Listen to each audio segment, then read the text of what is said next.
Egaa akkuma beekamu oolmaa sharafaa yookaan jijjiirraa maallaqaa karaa itoo bilaak maarkeetii.com yookaan gabaa gurraacha yookaan awwaalaa isa jedhamuun guyyaa hundayyuu biyyoota 20 qabadhee dhufaa. Guyyaa har'aallee biyyoota 20 qabadhee dhufeen jira jechuudha. Akkasuma karaa baankiitiin illee akkuma jedhe immoo baankii qaqqajareen qabadhee dhufaa jechuudha. Guyyaa hunda baankii wal fakkaataa qabadhee dhufu baankiin na qaqqajaraa jechuudha.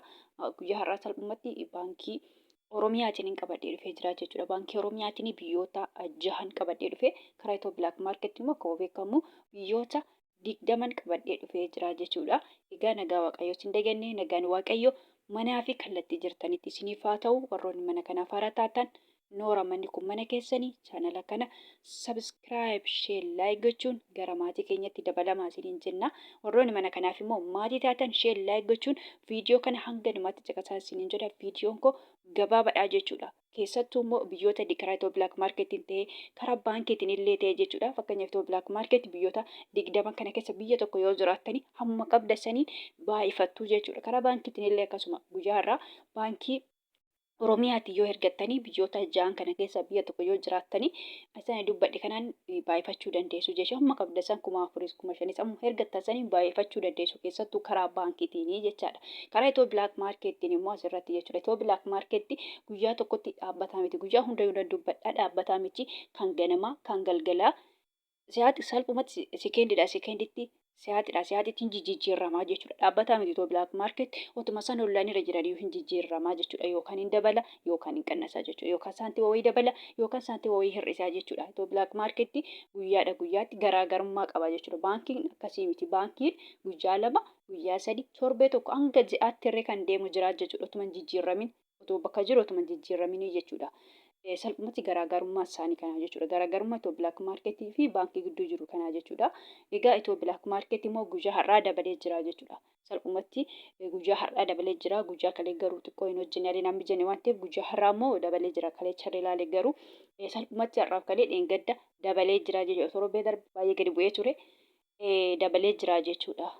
Guyyaa har'aarree biyyoonni hundumtuu dabalanii jiru jechuudha. Akkasuma baankonni illee dabalaa jiru jechuudha. Baankiin immoo akkuma beekamu baankii tokkoffaan baankii Hawaashii haa ta'uyyuu malee baankonni kun irree dabalaa jiru jechuudha. Akka baankii Hawaashiitti dabalaa jiru jechuudha. Baankota keessa garuu tokkoffaan baankii Hawaashii jechuudha. Warroonni karaa baankiitiin ergattanii baankii Hawaashiin ergaddaa. Baankii Hawaash wayyaa jechuudha. Baankii daldala Itoophiyaarra baankii Hawaashi ture filatama. Baankii Hawaash jijjiirrannaa isaa yookaan baankota hundayyuu hin caala. Fakkeenyaaf baankota naannoo baankii 5-6 qabadhee dhufaa jechuudha. Qaqqajaree garuu baankiin Hawaash tokkoffaadha akka Oromiyaatti tokkoffaadha jechuudha.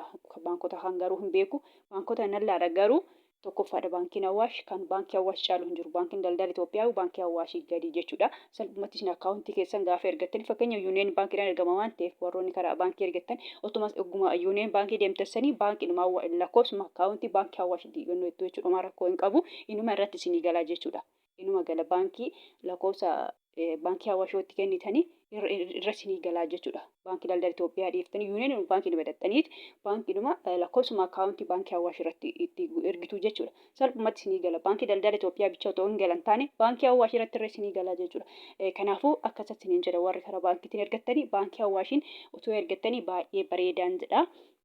Egaa akkuma beekamu biyyoota ni qabadhee dhufe kanneen akka Ameerikaan doolaarii, Duubaay, Dirhaama, Kanaadaa doolaarii, Awustiraaliyaa doolaarii, Hoomaan rihaala, Saawud Arabiyaa riyaala, Kuweet dinaara, Baareen dinaara, Chaayinaa yeewwaanii, Joordaan dinaara, Paawundi sterlingii, Yuuroo, Swiss baankii, Koroonaa, Turkii liiree, Ijipshaan paawundii fi Yemen riyaala fi kan kana fakkaatanan qabadhee dhufee jira jechuudha. Akkuma beekamu karaa baankiitiin kanneen akka Ameerikaan doolaarii, Duubaa dirhaama, Saawud Arabiyaa riyaala, Paawundi sterlingii, Yuuroo, Chaayinaa yeewwaaniin qabadhee dhufee jira jechuudha. Chaayinaa yeewwaanii guyyaa jalqabaatii fi har'a karaa baankiitiin kanan qabadhee dhufee jiru jechuudha.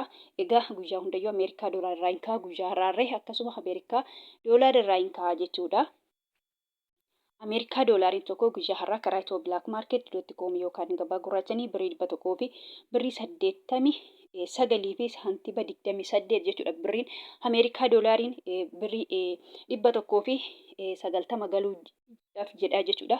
Xinnuma irra ta'a boruun gala jennee yaanna jechuudha. Dhugaa dubbachuu fi dabalee jira jechuudha. Akkasuma immoo Ameerikaa doolaariin karaa baankiitiin baankii Oromiyaatiin jechaadha. Akkuma jedhe birrii 100 fi birrii 50 tokkoo fi saantiba 65 jechuudha. Karaa baankiitiin illee baankiin Oromiyaa dabalee jira jechuudha. Torbee darbee birrii 100 fi birrii 50 wayii ture jechuudha. Naannoo birrii tokkoo dabalee jira karaa baankii baankiin illee karaa baankiitiin illee jechaadha. Ameerikaa doolaariin jechaadha. Kan itti aanu Kanaadaadha. Kanaadaa doolaariin tokko karaa itoo bilaak maarkeet.com yookaan gabaa gurraachanii birrii 100 fi birrii 36 fi saantiba 41. Awustiraaliyaa doolaariin tokko karaa itoo bilaak maarkeet.com yookaan gabaa gurraachanii birrii 100 fi birrii 27 fi saantiba 04. Hoomarri haalli tokko karaa itoo bilaak maarkeet.com yookaan gabaa gurraachanii birrii 400 fi birrii 92 fi saantiba 31. Kan itti aanu Duubaay dirhaamiin tokko karaa itoo bilaak maarkeet.com yookaan gabaa gurraachanii birrii 51 fi saantiba 53 birriin Duubaay irree dabalee jira jechuudha. Akkasuma Duubaay dirhaamiin tokko karaa baankii Oromiyaatiin birrii 42 fi saantiba 94. Saawud Arabiyaa riyaalli tokko karaa itoo bilaak maarkeet.com yookaan gabaa gurraachanii birrii 50 fi saantiba 47 birrii Saawudiillee dabalee jira jechuudha. Akkasuma Saawud Arabiyaa riyaalli karaa baankii Oromiyaatiin birrii 41 fi saantiba 98. Kan itti aanu Kuweet mootiin birrii guyyaa har'aa birrii 600 fi birrii 16 fi saantiba 73 jechuudha. Birriin Kuweet illee dabalee jira jechuudha. Kan itti aanu Baareen dinaarri tokko karaa itoo bilaak maarkeet.com yookaan gabaa gurraachanii birrii 500 fi birrii 2 fi saantiba 12. Chaayinaa Yuwaaniin tokko karaa itoo bilaak maarkeet.com yookaan gabaa gurraachanii birrii 27 fi saantiba 14. Akkasuma Chaayinaa Yuwaanii akkuma jedhe karaa baankiitiin illee qabadhee dhufee jira jechuudha. Guyyaarraa baankii Oromiyaatiin birrii 20 fi saantiba 01 jechuudha. Garaagarummaa birrii 7 jechuudha. Baankii Oromiyaa fi itoo bilaak maarkeetii gidduu jechuudha. Birriin Chaayinaa jechuudha. Chaayinaa Yuwaaniin jechuudha. Kan itti aanu Joordaan dinaarri tokko karaa itoo bilaak maarkeet.com yookaan gabaa gurraachanii birrii 200 fi birrii 66 fi saantiba 96. Paawundi sterlingiin tokko karaa itoo bilaak maarkeet.com yookaan gabaa gurraachanii birrii 200 fi birrii 54 fi saantiba 85. Akkasuma immoo karaa baankiitiin jechaadha. Baankii Oromiyaatiin birrii 100 fi birrii 98 fi saantiba 45. Yuuroon tokko karaa itoo bilaak maarkeet.com yookaan gabaa gurraachanii birrii 200 fi birrii 21 fi saantiba 34. Akkasuma immoo yuuroon tokko karaa baankii Oromiyaatiin jechaadha. Birrii 100 fi birrii 73 fi saantiba 96. Iswiis baankiin tokko karaa itoo bilaak maarkeet.com yookaan gabaa gurraachanii birrii 200 fi birrii 37 fi saantiba 81.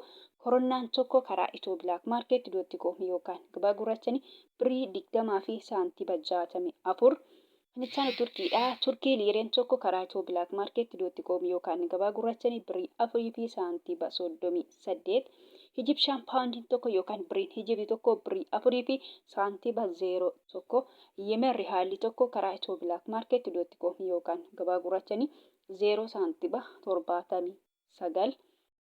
Israa'el shekeliin tokko karaa itoo bilaak maarkeet.com yookaan gabaa gurraachanii birrii 59 fi saantiba 95. Hindii ruupeen tokko karaa itoo bilaak maarkeet.com yookaan gabaa gurraachanii birrii 2 fi saantiba 09. Paakistaan ruupeen tokko karaa itoo bilaak maarkeet.com yookaan gabaa gurraachanii 0 saantiba 67. Sharafachaa oolan yookaan jijjiirrachaa oolanii jiru jechuudha. Salphumatti karaa itoo bilaak maarkeet.com yookaan gabaa gurraachanii biyyoonni 20 kana fakkaatu jechuudha. Akkasuma karaa baankiitiin akkuma jedhe guyyaarraa baankii Oromiyaatiin immoo biyyoonni 6 kana fakkaatu jechuudha. Kan baramu kanan jechuu barbaadu guyyaa hundayyuu nan dubbadha. Warroonni Joordaanii fi Beerut yookaan Libneen jirtan jechuudha. Keessattuu warroonni mana madaa'ii jirtanii jechuudha. Fakkeenyaaf birriin biyya Joordaanii dinaara jedhama. Warroonni mana madaa'ii jirtan immoo dinaara biyya sana osoo hin taane doolaarii fudhattu jechuudha. Akkasuma Beerut yookaan Libneen jechaadha. Akkuma jedhe birriin biyya Beerutii paawundii jedhama. Paawundiin Beerutii immoo baay'ee xiqqoodha. Paawundoota keessa baay'ee xiqqoodha. Paawundiin Beerutii birrii Itoophiyaatii gadi jechuudha. Akka birrii Yemen, akka birrii Paakistaanii jechuudha. Baay'ee xiqqoodha. Fakkeenya birriin Paakistaanii fi birrii Yemen tokkichi isaa birrii tokkicha Itoophiyaa hin guutu. Baay'ee xiqqoodha. Saantiba wayiitii jechuudha. Kanaafuu salphumatti paawundiin biyya Beerutii akkas waan ta'eef isinillee birrii biyya sanii osoo hin taane doolaarii fudhattu jechuudha. Doolaariin immoo baay'eetu jira. Fakkeenyaaf asirratti doolaarota 3 maqaa dhahee jira jechuudha. Ameerikaa doolaarii, Kanaadaa doolaarii, Awustiraaliyaa doolaarii jedhee kanan jira. Ani maqaa isaanii doolaariin baay'eetu jira. paawundiin illee baay'eetu jira, doolaariin illee baay'eetu jira jechuudha. Haa ta'uyyuu malee yeroota kana keessa jechaadha Ameerikaa doolaariidhaan hin herreeggattu yookaan sassaabattu jechuudha. Warroonni Joordaan fi Beerut yookaan Limneen keessattuu mana madaa'ii hojjettanii jechuudha. Fakkeenyaaf guyyaa har'aa karaa Itoo Bilaak Maarket .com yookaan gabaa gurraacha yoo herreggattan jechaadha. Birrii 100 fi birrii 89 fi saantiima 28 herreeggattu jechuudha. Kanaan herreeggattu yookaan sassaabattu jechuudha. Oombu karaa baankiitiin ergattan akkuma jedhe immoo baankota keessa immoo baankii Oromiyaatiin yoo ergattan Ameerikaa doolaariin tokko guyyaarra baankii Oromiyaatiin birrii 100 fi birrii 51 fi saantiima 65 jechuudha. Kanaan herreeggattu yookaan sassaabattu malee salphumatti birrii biyya sanaa hin ta'u jechaadha. Egaa gabaabumatti Ameerikaa doolaariidhaan herreeggattu yookaan sassaabattu jechuudha. Gabaabumatti viidiyoon kanarraa kana fakkaata. Viidiyoo birootiin hanga walitti deebinutti nagaan tura.